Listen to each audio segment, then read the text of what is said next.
Hello everyone, আসসালামু আলাইকুম। আজকে আপনাদের জন্য এমন একটি ভিডিও নিয়ে এসেছি যা আমার চ্যানেলের মধ্যে ছাড়া হয় নাই, ভিন্ন ধরনের। তো আজকে ফাইনালি ভালো একটা ভিডিও নিয়ে আপনাদের সামনে উপস্থিত হয়েছি আমি। তো ফাইনালি দেখতে থাকুন। তো আজকে চলে আসলাম কিশোরগঞ্জ, ময়মনসিংহ কিশোরগঞ্জ পাগলা মসজিদ। তো ফাইনালি আপনারা ভিডিওটি স্কিপ না করে সম্পূর্ণ দেখে যাবেন। ভিডিওটি ভালো লাগলে এটা লাইক এবং কমেন্ট শেয়ার করে দিবেন। তো আমার নিত্য নতুন ভিডিও পাওয়ার জন্য অবশ্যই কমেন্টে জানাবেন। তো ফাইনালি আপনাদের জন্য আরেকটি ভিডিও আসতে চলেছে ধামাকা। ময়মনসিংহ কীভাবে গিয়েছিলাম ময়মনসিংহ টু চট্টগ্রাম। তো ফাইনালি আজকে ধামাকা হতে যাচ্ছে পাগলা মসজিদ, কী ঘটেছে আমাদের সাথে, এমন কী হয়েছে, কী মানুষ করছি, কী করছি, সব আপনাদের কাছে শেয়ার করতে যাচ্ছি। তো ভিডিওটি স্কিপ না করে সম্পূর্ণ দেখে যাবেন। আর যারা দেখতেছেন তাদেরকে অসংখ্য ধন্যবাদ, যারা একটি লাইক করেছেন তাদেরকে অসংখ্য ধন্যবাদ। তো ফাইনালি অনেক দিন ধরে আপনাদেরকে ভিডিও দিতে পারি না, তাই দুঃখিত। তো নতুন একটা ভিডিও নিয়ে এসেছে, আশা করি এটা ভালো লাগতে পারে আপনাদের। আর আপনারা আমার ভিডিওগুলো শেয়ার করে দিবেন। ধন্যবাদ।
ফাইনালি কথা না বাড়িয়ে আজকের মতো বিদায় নিব এবং আপনাদেরকে আরও কিছু অংশ দেখাচ্ছি। ভিতরের অংশগুলো দেখায় নাই আপনাদেরকে, এখন দেখাবো। মেন গেটটা যে দিক দিয়ে আমরা ঢুকবো এই দিক থেকে পথটা দেখাচ্ছি। এটা হচ্ছে মানে বিভিন্ন পাশে এটা সামনে, মেন সামনে যেটা, তো ওই দেখতে পাচ্ছেন সামনে। আমার থেকে অসাধারণ লাগছে, আপনারা গিয়ে দেখবেন, আপনাদেরও ভালো লাগবে ইনশাল্লাহ, আমি এটাই কামনা করি।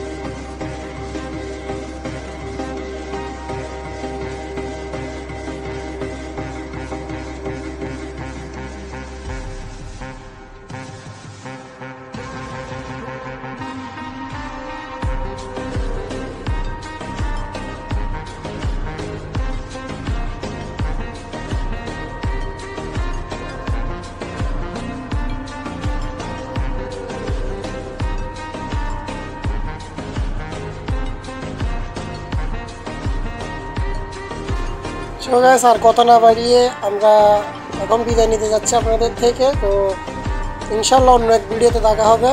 আজকের মতো বিদায় নিচ্ছি। তো সবার জন্য শুভকামনা রইল এবং নিত্য নতুন ভিডিও পাওয়ার জন্য আমার ভিডিওটা একটু লাইক করবেন। তো আশা করি সবাই ভালো থাকবেন, সুস্থ থাকবেন। খোদা হাফেজ। আসসালামু আলাইকুম।